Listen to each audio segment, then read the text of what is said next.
Bonjour à tous et bienvenue dans la chaîne Monty Python avec Brice.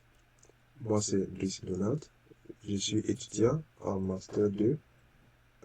J'étudie actuellement l'intelligence artificielle et il m'est venu à l'idée de faire des tutoriels sur le thème intelligence artificielle. Donc, l'objectif à la longue, c'est de vous aider à créer vous-même des applications utilisant les techniques d'intelligence artificielle. Créer vous-même des applications qui puissent vous aider à prédire les ventes dans vos entreprises, à analyser les données, à, je sais pas, faire, détecter les défauts, les défections les images, et créer des applications qui permettent de faire la détection des faciales. Voilà. Bon.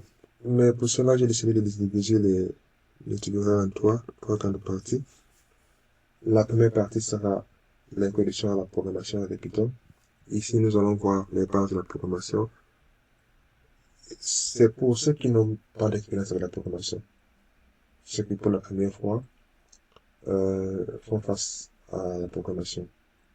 Bon. La deuxième partie sera la programmation avec Python mais approfondie.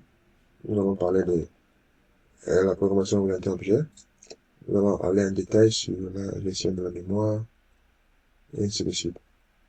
La troisième partie sera la partie application, dont nous allons créer des systèmes, systèmes intelligents en utilisant tout ce qu'on connaît de Python. Mais là, nous allons introduire l'aspect machine learning. Donc, tenez-vous prêts. Bon, les formats du cours, je vais pas sortir les cours de façon aléatoire. J'ai préparé déjà les articles pour les blogs. Donc, après chaque vidéo, donc, voilà comment ça sera organisé. Donc, il y aura la vidéo de présentation des thèmes. Pour chaque thème, pour chaque sous-section, disons chapitre, il y aura une vidéo pour la définition des thèmes, une présentation. Voilà, après on aura la partie pratique où je vais juste ouvrir un bloc-notes. Je vais commencer à écrire du code pour montrer comment ces principes sont appliqués. Et la troisième partie sera le blog où ceux qui aimeront bien pourront aller voir ceux qui ne voudront pas voir tous les vidéos entières, pouvez cliquer le blog et juste lire et voir les cours, les exemples évoqués en classe. Bon, sans toutefois attendre, bienvenue dans le monde de la programmation Python. Ce tutoriel est conçu pour vous présenter les fondamentaux de la programmation avec Python. Python est un langage de programmation très puissant et polyvalent. Il est largement utilisé dans les divers domaines comme le développement web et la science des données.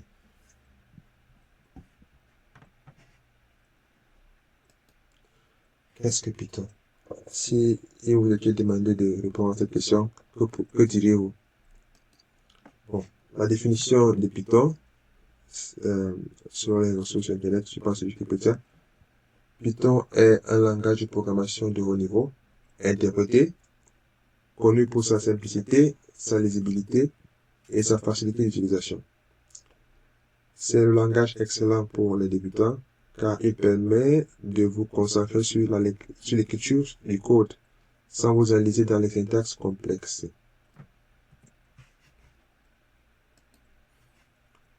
Nous avons dit dans la définition que Python est un langage interprété.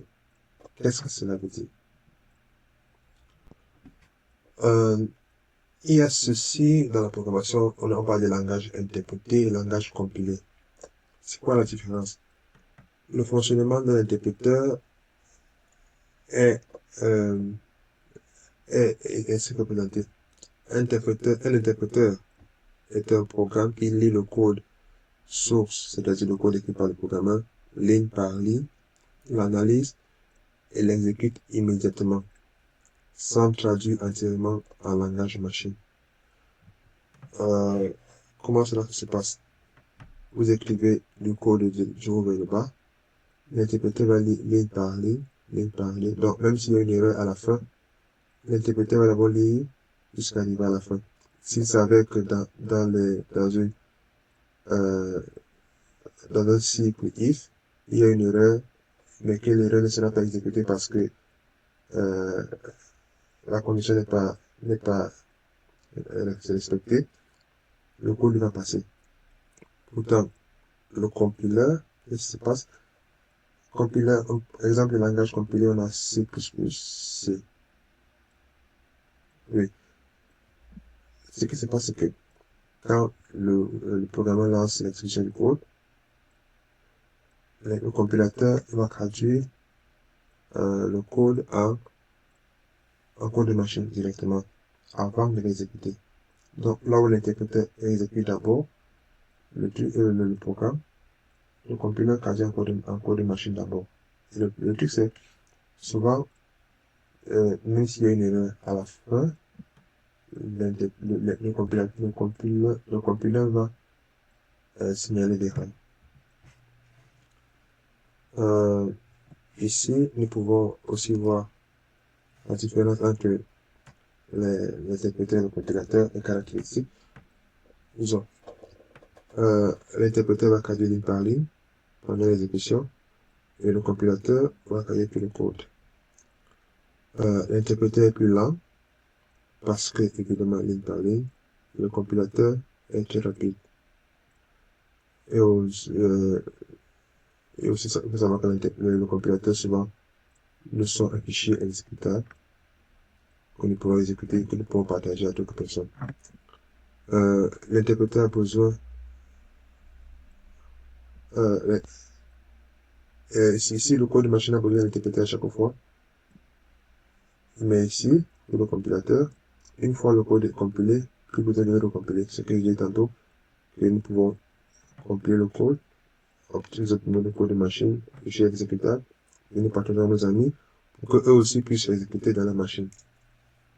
Le débogage, ici c'est facile de déboguer parce que quand c'est ligne par ligne, dès qu'il y a une erreur, l'interpréteur vous signale exactement à quel niveau il y a l'erreur. C'est difficile, il faut recompiler. Voilà. Pourquoi vous devrez apprendre Python? Python, c'est un langage polyvalent. Polyvalent parce que il est utilisé pour créer des pages web, pour faire l'analyse de données, l'apprentissage automatique, l'automatisation. C'est un langage très lisible. Regardez-vous le code de Python. Il est très lisible. Ici, nous avons le type. Bon, il est lisible si vous avez les bases de l'anglais. Disons, nous avons un type comme ceci. Nous voulons le mettre en majuscule. On met juste des titres pour upper. Si on veut le mettre en minuscule. Type pour lower. Si on veut le mettre en titre, title. Et voilà ce qu'on obtient donc. Ce code, nous allons l'écrire nous-mêmes dans les cours à venir.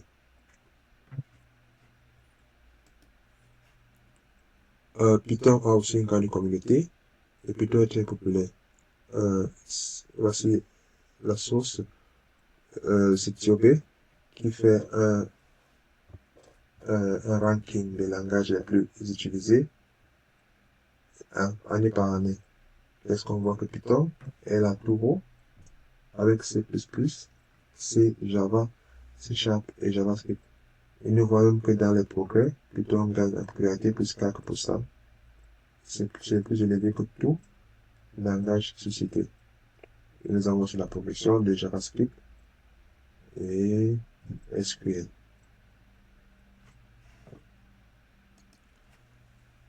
Qu'est-ce que nous allons apprendre dans ce tutoriel? Bon, ce tutoriel, ce sont les bases dont nous aurons une partie sur les variables, un chapitre sur la révolution liste. Pour la prise en main, vu que nous allons utiliser Google Colab, je vous montrerai ce que c'est. Je vous montrerai comment, avec Google Drive, vous pourrez créer le code de Python sans toutefois installer les logiciels. L'avantage, c'est qu'avec Google Colab, même sur votre téléphone, vous pourrez écrire du code. Nous allons procéder à l'installation de Python un peu plus tard. Je passe à la deuxième partie. Nous allons partir à partir de la programmation orientée objet. Nous allons créer les applications de l'ordinateur avec Python. Les applications simples. Nous allons faire un MP3 par exemple. Je vous apprendrai à travailler avec les listes, les instructions conditionnelles, dont if, else, comme je parlais, les dictionnaires, comment calculer les entrées d'utilisateur, les mots while. Voilà. Après, nous allons un peu approfondir les fonctions, la programmation orientée objet dans les classes, les fichiers et les exceptions. À la fin, toute fin, nous allons voir test et débogage. Ok. Comment utiliser ce tutoriel? Ce tutoriel est divisé en plusieurs chapitres, chacun couvrant un sujet spécifique. Nous allons suivre le chapitre. Vous pouvez suivre le chapitre dans l'ordre ou passer directement à la section qui vous intéresse. Le problème, c'est que pour un début, les chapitres seront sortis chaque semaine. Voilà. Et chaque chapitre comprend des exemples et des exercices pour vous aider à pratiquer ce que vous avez appris.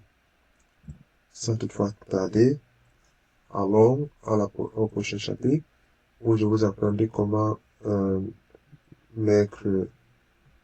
installer Google Colab dans votre Google Drive.